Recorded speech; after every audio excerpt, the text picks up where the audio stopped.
Hello everyone, and welcome back to another video. Today I'm going to talk about the alt-right and why I think that their movement is incorrect and ultimately damaging to Western civilization. So to begin with, I'm just going to get a couple of their points out of the way and just give a quick argument against those. I'm going to talk about crime rates, economics, and the IQ differences points. And then after that, I'm just going to go into a general overview of why I think their philosophy is wrong. So to begin with, I'll talk about just the idea of crime rates. So they have this claim that immigrants or people of different skin tones, just in general, have higher crime rates, which I guess is technically true for people who are native here that have different skin colors, but those people are native here. So I think it's, unless you're advocating for a white ethno-state, which I guess some of them are, but I'm more talking about just the anti-immigration ones, the extremely anti-immigration ones. So I can cover all the white ethno-state stuff later. But to the idea that immigrants commit more crime, it's actually completely false. Immigrants are less violent than native citizens. There's a Cato Institute study, which, I mean, I guess you can call the Cato Institute biased, but then I don't know, you can't just discredit any source by calling it biased. You have to explain why their information's wrong. And nobody's really done that in all the time that I've cited this study. So yeah, so actually immigrants have lower or are less likely to commit violent crimes. Illegal immigrants actually do get locked up more, but that's because they're illegal immigrants. So police officers are gonna arrest them, and that'll boost their crime rates. However, they didn't do anything violent necessarily. They just came into the country illegally, which I don't think that should be considered illegal, based off of just the idea that I believe in more of an Ellis Island system, where we let anybody in who isn't bringing diseases or doesn't have a criminal background. So if they can get here, then we let them in, unless they have bad shit in their criminal or have a bad criminal background or just diseases or anything like that. So I think ultimately the idea of them committing crimes is just, I don't think that's a very legitimate criticism of immigrants. Now, of people of other races, I think it could be considered legitimate, but I think that's more correlated with poverty rather than race.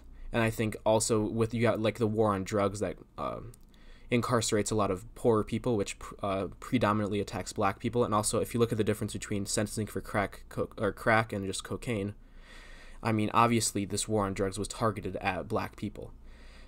So yeah, so I think the crime rates would be a lot more similar if the war on drugs was ended. So now we go on to economics. Economically, immigrants are clearly beneficial to the economy. You have more workers, and these people actually can accept lower wages and all this sort of stuff. So what you get out of that is economic growth, lower prices, more innovation, lower input costs for businesses, and also more labor for businesses to utilize and create more products. So ultimately, immigration is very beneficial to all of us, because it's beneficial to the economy, which is all of us ultimately, from my view. GDP, sure, it'll boost GDP a little bit, but that's not the focus here. The focus is the idea that it makes things cheaper, it leads to more innovation, all those sort of things. So yeah, so the idea that immigrants are bad for there's also the argument that it takes away American jobs. However, you are not entitled to a job.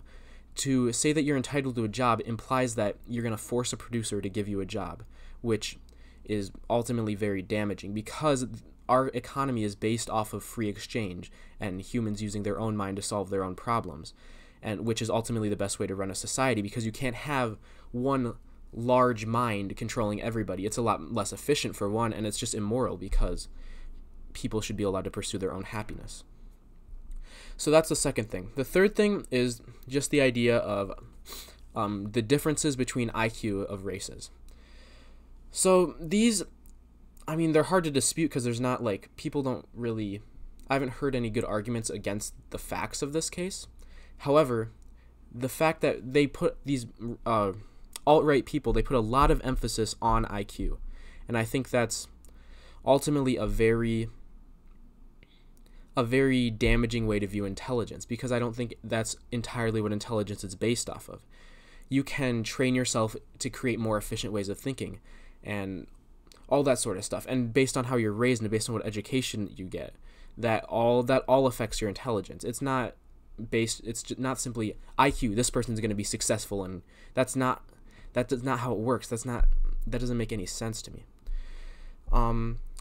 Yeah, so that's basically it for the general criticisms of their specific points. And now I'll just move into more of a philosophical critique. So the general critique of the alt-right that I have is just the idea that they are very collectivistic. They have a very collectivistic view of the world and of society and basically everything, which I view as anti-Western, because Western civilization was built on individualism. It was built on capitalism. That's why we're the most successful part of the world, because of the Industrial Revolution, which was caused by capitalism. We're not successful because of the Middle Ages, when we were extremely poor and philosophically bankrupt. That's not why we're successful. So yeah, just in general, there's a large strain of collectivism that runs through the alt-right. One such example would be going back to the IQ thing. Just the idea that we should punish individuals based off these collective measurements. So like they'll argue, I don't remember the specific number. I think like the Aborigines are like, I forget, like 70 or something, 70, somewhere around there. But yeah, so that's that they use that to say, okay, so all these people, we don't want them here. That's not how you should think about issues. That's extremely collectivistic. You can have an individual Aborigines who has a 130 IQ, and do you want to get rid of him? That's the issue with judging IQ as a basis for people. And also, I don't think in general you should judge someone's intelligence to come into the country, because people, I mean, it's just terrible to view people by their utility. But I mean, to an extent that makes sense for immigration. But either way, we do have a use for lower IQ people too.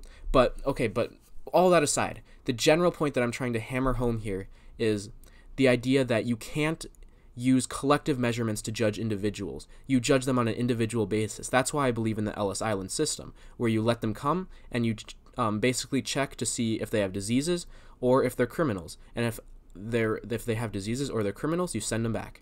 You just turn them away and they can figure out what they're doing on their own. If not, you let them in and they figure out what they're doing on their own in America. You don't give them welfare. You don't do any of that. You let them find a job and make the most of their life. And if they're not intelligent enough, they're not going to find success in America. They're not going to, and they'll have to figure out something. And we're not necessarily going to support them in that. That's my basic view of immigration. And it's a much more individualistic view. It's more individual based. It's not saying, oh, Aborigines have a 70 IQ, so we're just going to kick all of them out and ignore the 130 IQ Aborigines person who's going to change the world and make America an amazing place through innovation and all that sort of stuff. So that's one point. And the second point is just the idea that we need the government to enforce culture. That's a very dangerous path to go down, because, I mean, for one, you just have the basic point of what happens if it's a different government and it comes after your culture, your values. But that's not the main point here. It's just the idea that why should the government get involved with determining what my values are? It just doesn't make any sense to me. And this is actually a core principle of Western civilization, that every individual, their life belongs to themselves. They can have their own culture, they can have their own ideas. Of course, we do want to create an American culture of individualism, but you don't do that by arguing for collectivism. What makes Western civilization great is the individualism, not all the religion, the collectivism, and all that stuff. That was the Dark Ages. That's what made Western civilization go to shit. Those are all the problems with Western civilization. So what we need to do is not have the government try to enforce values on us, not try to enforce our culture.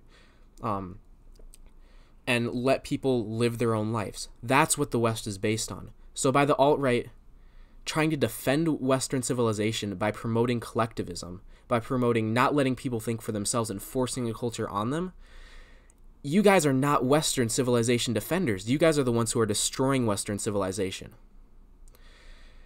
And that's disgusting. So stop pretending to defend Western civilization as you're destroying it. I think that's all I have to say for today. Thank you guys for watching, and I hope to see you guys in the next video.